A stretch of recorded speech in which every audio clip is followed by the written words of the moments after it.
19वां अध्याय। गुण निधि को कुबेर पद की प्राप्ति। नारद जी ने प्रश्न किया, हे ब्रह्मा जी, अब आप मुझे यह बताइए कि गुण निधि जैसे महापापी मनुष्य को भगवान शिव द्वारा कुबेर पद क्यों और कैसे प्रदान किया गया। हे प्रभु, कृपा कर इस कथा को भी बताइए। ब्रह्मा जी बोले, नारद, शिवलोक में सारे दिव्य भोगों का उपभोग तथा उमा महेश्वर का सेवन कर वह अगले जन्म में कलिंग के राजा अरिंदम का पुत्र हुआ। उसका नाम दम था। बालक दम की भगवान शंकर में असीम भक्ति थी। वह सदैव शिवजी की सेवा में लगा रहता था। वह अन्य बालकों के साथ मिलकर शिव भजन करता। युवा होने पर उसके पिता अरिंदम की मृत्यु के पश्चात दम को राज सिंहासन पर बिठाया गया। राजा दम सब ओर शिव धर्म का प्रचार और प्रसार करने लगे। वे सभी शिवालयों में दीपदान करते थे। उनकी शिवजी में अनन्य भक्ति थी। उन्होंने अपने राज्यों में रहने वाले सभी ग्रामाध्यक्षों को यह आज्ञा दी थी कि शिव मंदिर में दीपदान करना सबके लिए अनिवार्य है। अपने गांव के आसपास जितने शिवालय हैं वहां सदा दीप जलाना चाहिए। राजा दम ने आजीवन शिव धर्म का पालन किया। इस तरह वे बड़े धर्मात्मा कहलाए। उन्होंने शिवालयों में बहुत से दीप जलवाए। इसके फलस्वरूप वे दीपों की प्रभा के आश्रय हो मृत्युपरांत अलकापुरी के स्वामी बने। ब्रह्मा जी बोले, हे नारद, भगवान शिव का पूजन व उपासना महान फल देने वाली है।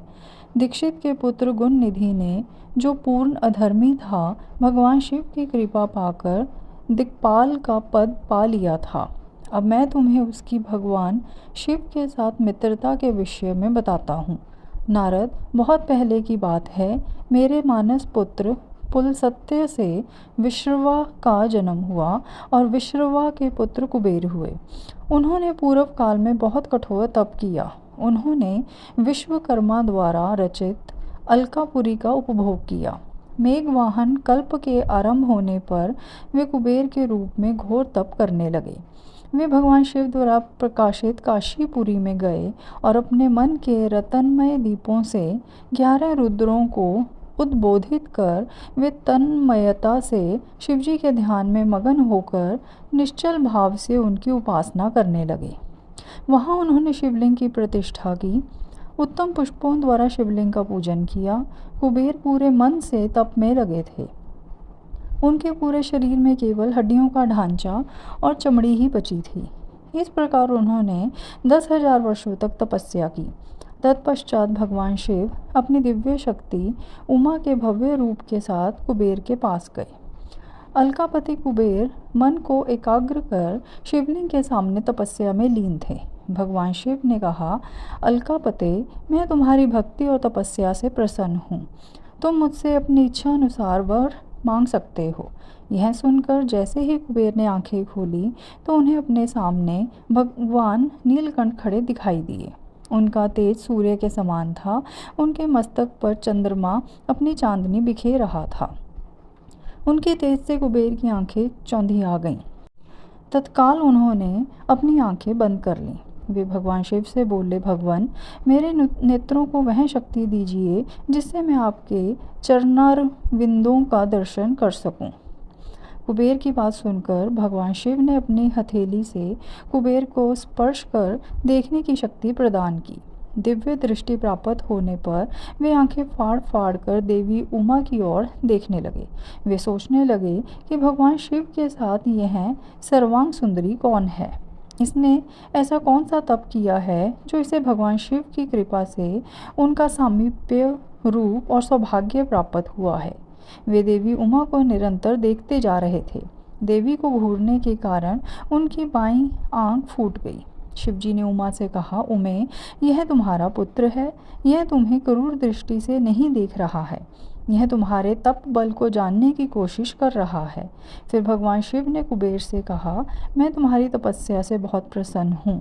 मैं तुम्हें वर देता हूँ कि तुम समस्त निधियों और गुहा शक्तियों के स्वामी हो जाओ। सुव्रतों, यक्षों और किन्नरों के अधिपति होकर धन के दाता बनो।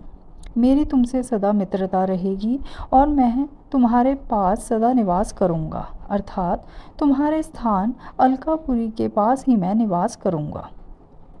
कुबेर, अब तुम अपनी माता उमा के चरणों में प्रणाम करो, यही तुम्हारी माता हैं। ब्रह्मा जी कहते हैं, नारद, इस प्रकार भगवान शिव ने देवी से कहा, हे देवी, यह आपके पुत्र के समान है, इस पर अपनी कृपा करो। यह सुनकर उमा देवी बोली, वत्स, तुम्हारी भगवान शिव में सदैव निर्मल भक्ति बनी रहे। बाईं आंख फूट जाने पर तुम एक ही पिंगल नेत्र से युक्त रहो। महादेव जी ने जो वर तुम्हें प्रदान किए हैं वे सुलभ हैं। मेरे रूप से ईर्ष्या के कारण तुम कुबेर नाम से प्रसिद्ध होगे। कुबेर को वर देकर भगवान शिव और देवी उमा अपने धाम को चले गए। इस प्रकार भगवान शिव और कुबेर में मित्रता हुई और वे अलकापुरी के निकट कैलाश पर्वत पर निवास करने लगे। नारद जी ने कहा, ब्रह्मा जी, आप धन्य हैं, आपने मुझ पर कृपा कर मुझे इस अमृत कथा के बारे में बताया है। निश्चय ही शिव भक्ति दुखों को दूर कर समस्त सुख प्रदान करने वाली है।